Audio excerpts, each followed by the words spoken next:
ओम शांति। आज हम बात करेंगे शक्तियों के बारे में जो परमात्मा हम आत्माओं को राजयोग के माध्यम से प्रदान करते हैं और हम जितना चाहें इन शक्तियों का संचार अपने जीवन में कर सकते हैं। लेकिन उससे पहले जानने की आवश्यकता है कि वो शक्तियाँ कौन सी हैं। आज विशेष हम बात करेंगे पावर टू कोऑपरेट यानी सहयोग शक्ति के बारे में। सहयोग देना या लेना शक्ति कैसे है, आध्यात्मिक रीति से हमें अपने जीवन में इसे कैसे और बढ़ाना है, इस पर चर्चा करने के लिए हमारे साथ हैं ब्रह्मा कुमारीज की वरिष्ठ राजयोग शिक्षिका आदरणीय आशा दीदी। आशा दीदी ओम शांति रिट्रीट सेंटर की डायरेक्टर हैं। ओम शांति दीदी। शांति। आज हम चर्चा करते हैं सहयोग शक्ति के बारे में। लेकिन जब हम सहयोग की बात करते हैं आध्यात्मिक रीति से यदि हम देखें तो मात्र स्थूल वस्तुओं का नहीं, मात्र भोजन का ही नहीं, लेकिन जिसके पास आज सब कुछ है उसके अंदर स्नेह की कमी महसूस हो रही है, उसे शक्ति की कमी महसूस हो रही है। तो क्यों ना हम कुछ ऐसे पॉजिटिव विचारों के द्वारा अपने इस कार्यक्रम को प्रारंभ करें कि जहां पूरे विश्व में जिसको जिस सहयोग की आवश्यकता है वो सहयोग उसे मिले और दर्शक भी इसे अपने स्थान पर बैठकर इसको फॉलो करें तो it will be very nice. तो दीदी अगर आप हमें कुछ विचार दें पूरे विश्व के लिए कि सारे विश्व में ये सहयोग शक्ति हर एक को सहयोग मिले, it will be very nice. ओम शांति। परमात्मा पिता दाता है, वरदाता है और उनकी संतान हम आत्माएं स्वाभाविक रूप से मास्टर दाता, मास्टर वरदाता है। एक पिता के बच्चे हम सब आपस में भाई भाई हैं। ये हमारा एक परिवार है, वसुधैव कुटुंबकम है। चलें अपने शुद्ध संकल्पों के द्वारा, श्रेष्ठ भावनाओं के द्वारा साइलेंस में बैठकर उन आत्माओं को जिन्हें भिन्न भिन्न प्रकार की आवश्यकताएं हैं, उन्हें हम शक्तिशाली सहयोग के वाइब्रेशंस प्रदान करेंगे। इसमें व्यक्ति भी हैं, वायुमंडल भी है, प्रकृति भी है। शांत स्थिति में बैठ जाए और शुद्ध वाइब्रेशन सर्वे भवन्तु सुखिनः, सबको सुख मिले, शांति मिले, ये भाव प्रदान करिए। बहुत ही सुंदर दीदी जो आपने हमें इन शुद्ध और शुभ विचारों की यात्रा कराई। जब आपने कहा कि सबको सुख मिले, सबको शांति मिले, तो वास्तव में वो सुख और शांति हमने सबसे पहले यहाँ पर खुद में अनुभव करी। और अगर ये बात लोग एक्सपीरियंस कर लें, समझ जाएं कि दूसरों के लिए अच्छा सोचना दूसरों के लिए नहीं, सबसे पहले हमारे लिए है, और ये विचार उन तक भी पहुँचेंगे तो सचमुच बहुत सुंदर एक हम पूरे विश्व में बहुत सुंदर एनवायरनमेंट क्रिएट कर सकते हैं जो क्राइसिस से भी हमें शायद बाहर निकालने में सहयोगी बने। जैसे कि हमने प्रारंभ में कहा कि आध्यात्मिक शक्तियाँ जो परमात्मा हम आत्माओं को राजयोग के माध्यम से देते हैं, उनमें से एक है पावर टू कोऑपरेट, जिसे हम सहयोग शक्ति कहते हैं। तो सहयोग को शक्ति के रूप में क्यों कहा गया, आप इसे थोड़ा और हमें इस पर लाइट दें। आपने ठीक कहा कि हम औरों को जब सहयोग देने की बात सोचते हैं तो हम पहले अपने को दे रहे हैं, अपने उस गुण को जागृत कर रहे हैं, अपने उस गुण को यूज कर रहे हैं, सेवा में लगा रहे हैं। तो व्यक्तित्व विकास, पर्सनालिटी अच्छी किसकी बनेगी? मेरी बनेगी ना। तो जैसे हम लोग अन्य प्रकार से अपने आप को स्वस्थ और स्वच्छ रखना चाहते हैं, क्या ही अच्छा हो अगर हम लोग का ध्यान जो अपने अंदर बसे हुए गुण हैं, जिससे हम दूसरों को सहयोग दे सकते हैं, सुख दे सकते हैं, उन चीज़ों को हम उजागर करें। तो पहले तो मुझे ही अच्छा लगेगा, स्वाभाविक है, और ये बात हर एक के अनुभव में आनी ही चाहिए, होगी भी। लेकिन एक पर्दा सामने आ जाता है जिस कारण हम विथड्रॉ कर लेते हैं। ये मेरे को सहयोग नहीं देता तो मैं क्यों दूं? ये मेरे साथ कभी कोऑपरेट नहीं करती और मुझसे अब कोऑपरेशन मांग रही है, मैं क्यों दूं? ये जो पर्दा आता है, इस पर्दे को तोड़ने के लिए शक्ति का उपयोग जरूरी है। सहयोग को शक्ति का रूप लेना पड़ता है। अगर मैं ये सोच लूं चलो वो नहीं देती, हर्जा नहीं, क्या पता मेरे कंटिन्यूसली उसको इग्नोर, उसकी उस बात को इग्नोर करते हुए कंटिन्यूसली मैं सहयोग देती हूँ, एक दिन तो वो ठीक ही हो जाएगी। और दूसरा, सहयोग की एक बहुत बड़ी विशेषता है, इसमें देने की प्रवृत्ति समाई हुई है, लेने की नहीं है, देना है। जब हम देने की बात करते हैं तो वो तो मुझे ही करनी है ना। जब मुझे ही करनी है, जो बेचारे के अंदर ताकत ही नहीं है वो मुझे क्या सहयोग देगा?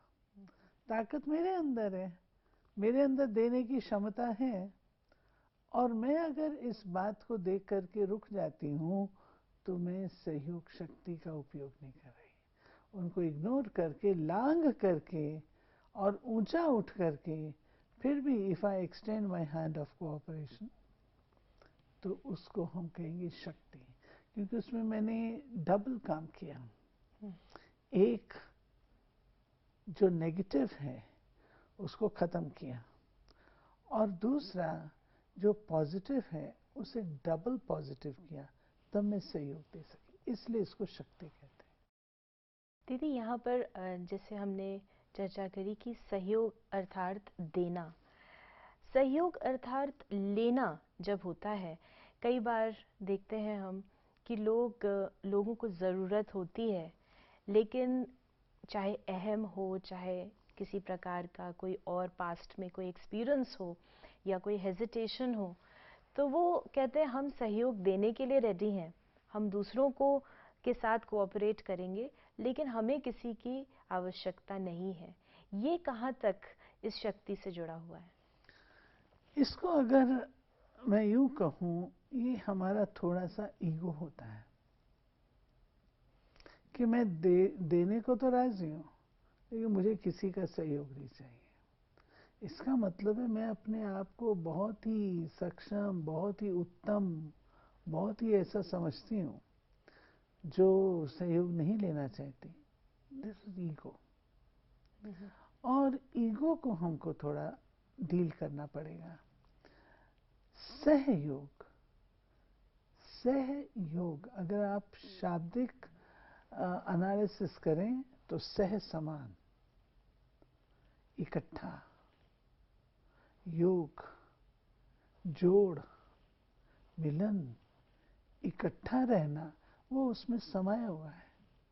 लेकिन जब हम लेना और देना सोचने लग जाते हैं तो हो सकता है अपने अहम के कारण, कभी ऐसा भी होता है कि बहुत अच्छे परिवार कभी अगर इस तरीके से हो जाते हैं जहाँ उनका बिल्कुल ग्राउंड लेवल पर आ जाते हैं, तो भी वो कहते नहीं, हम अपने स्वाभिमान के कारण से हमें नहीं चाहिए, हम जो हैं जैसे हैं हम उसमें सरवाइव करेंगे। सच्चाई की बात यह है कि जीवन यात्रा है, उतार चढ़ाव सबके जीवन में आते हैं। यात्रा करते हुए अगर कोई व्यक्ति थक जाता है, अगर किसी व्यक्ति को चोट लग जाती है, तो मानवता, दिव्यता ये कहती है कि हम सहयोग देके उसको खड़ा कर दें। और जब हम ये करते हैं तो बात बनती है। और कोई नहीं, मैं ऐसे ही पड़ा हूं, मुझे जरूरत नहीं है।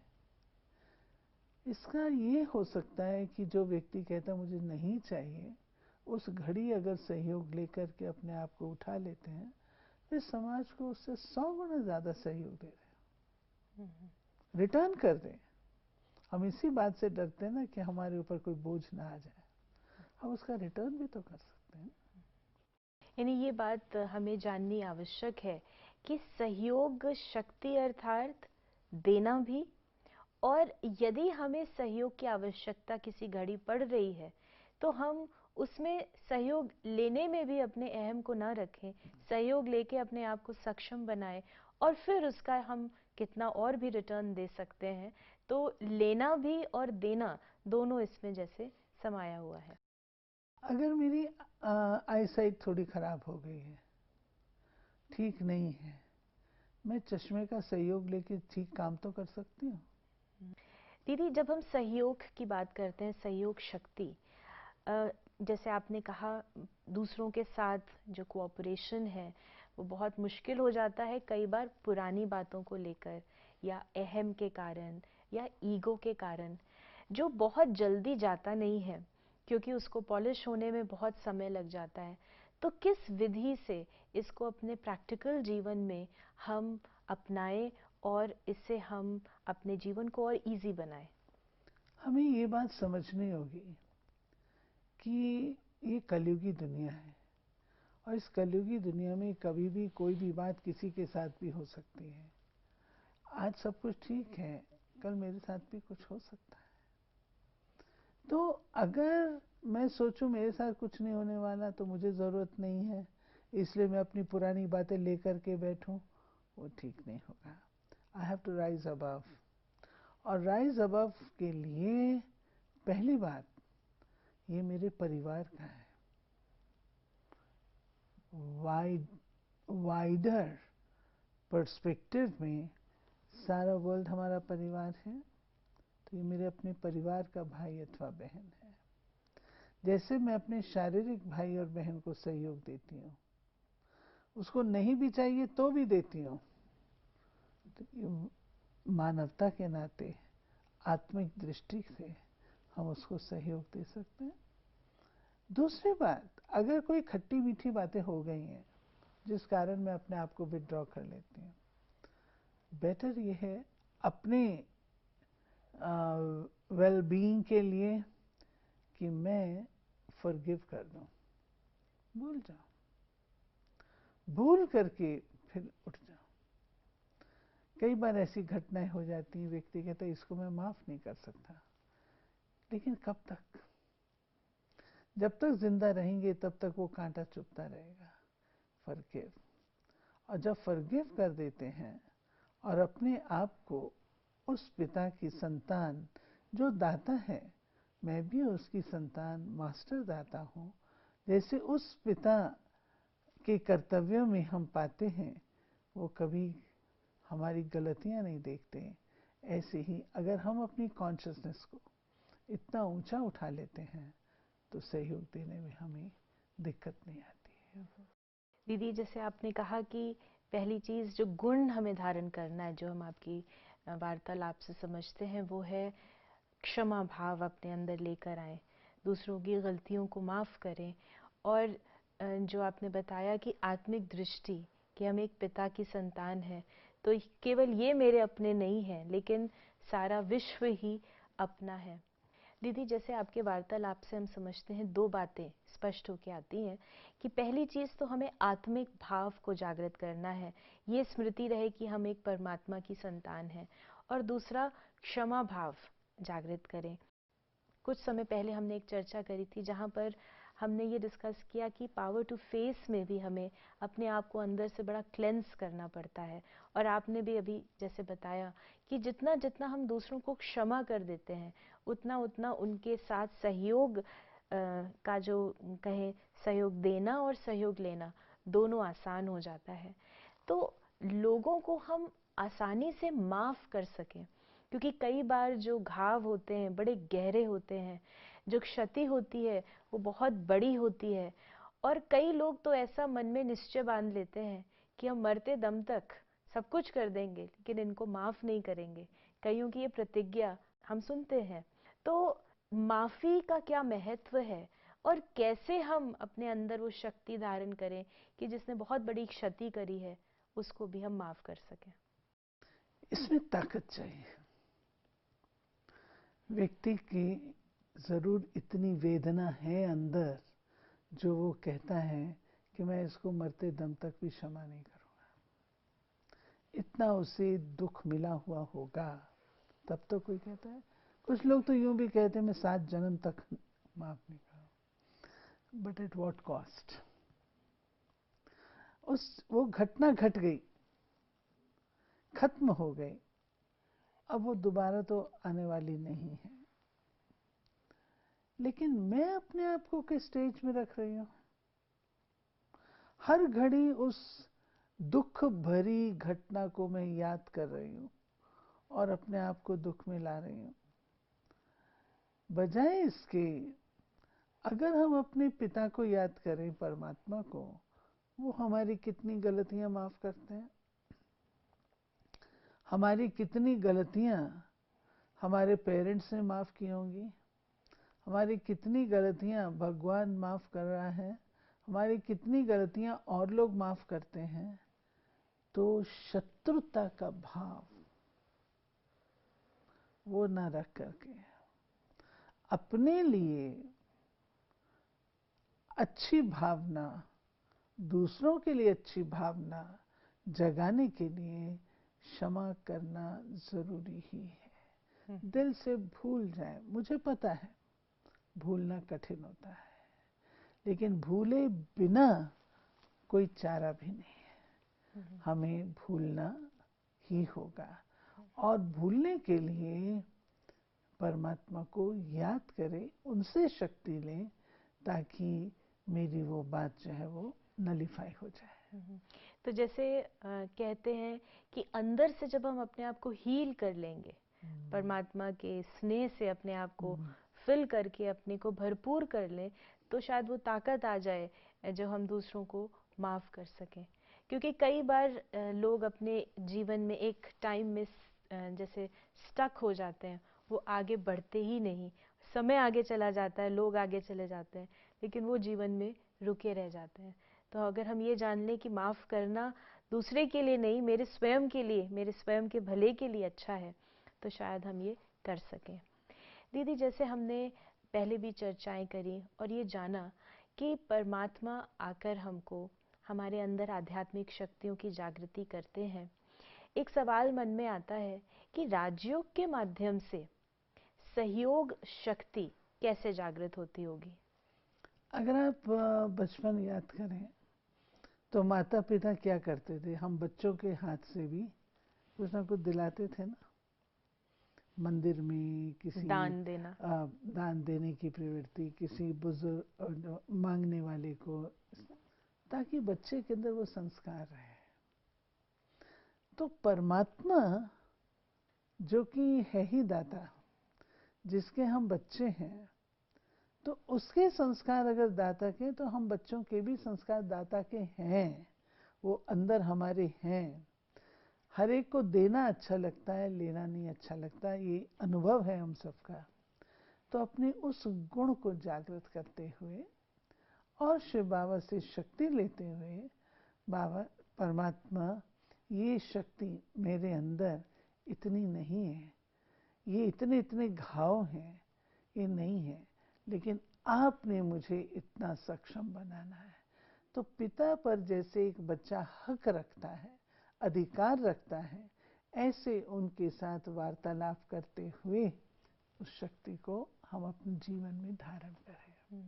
दीदी, बहुत अच्छा होगा अगर आप हमारे दर्शकों के लिए भी वो वार्तालाप जो आपने कहा, किस प्रकार से हम वो वार्तालाप करें, अपने अंदर हीलिंग लाएं और अपने जीवन में सहयोग शक्ति का संचार करें। चंद क्षण साइलेंस में बैठेंगे। बिल्कुल। स्वयं को आत्मा निश्चित करें और आत्मा भ्रकुटी के मध्य स्थित है और मैं आत्मा परम पिता परमात्मा शिव की संतान हूं। उनकी संतान होने के नाते मेरे अंदर दातापन के, सहयोग के नेचुरल गुण है।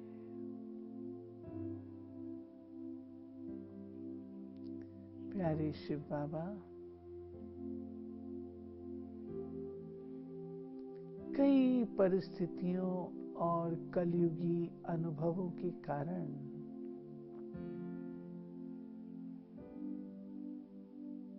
मेरे में इतनी शक्ति नहीं जो मैं उन सब को किनारे कर सहयोग दूं, परंतु आप मेरे पिता हैं, मैं आपकी संतान हूं।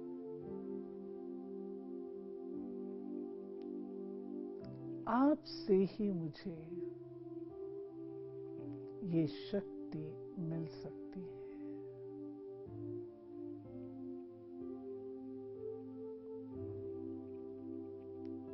एक अधिकारी संतान होने के नाते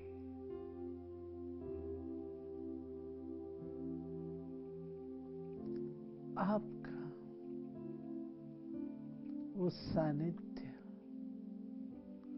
प्यार, रूहानी बल मुझे सशक्त करेगा और कोई चारा नहीं, आप ही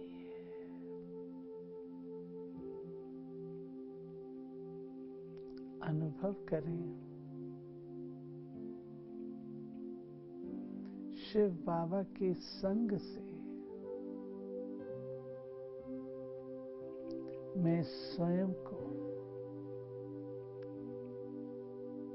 शक्तिशाली अनुभव कर रही हूं।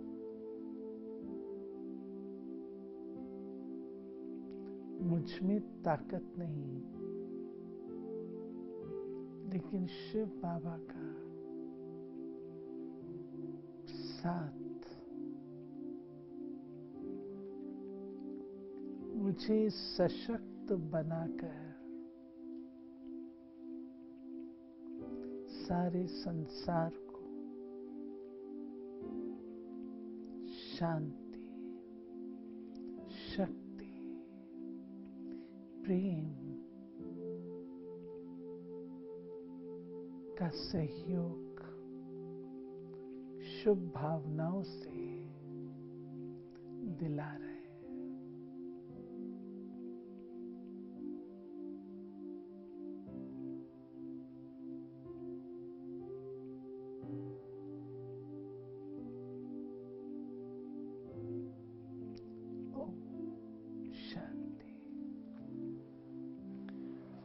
थैंक यू दीदी, आपने इतनी सुंदर यात्रा कराई और लोगों को गाइड किया कि कैसे हम घर पे रहते हुए भी बार बार ऐसी वार्तालाप परमात्मा से करें और वो शक्ति अपने अंदर भी लें और दूसरों को भी दें।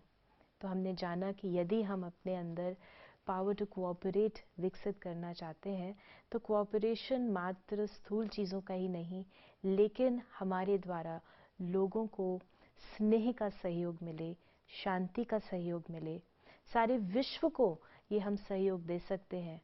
और ये याद रहे कि ये सहयोग देना नहीं, लेकिन वास्तव में स्वयं के लिए ही लेना है। ओम शांति।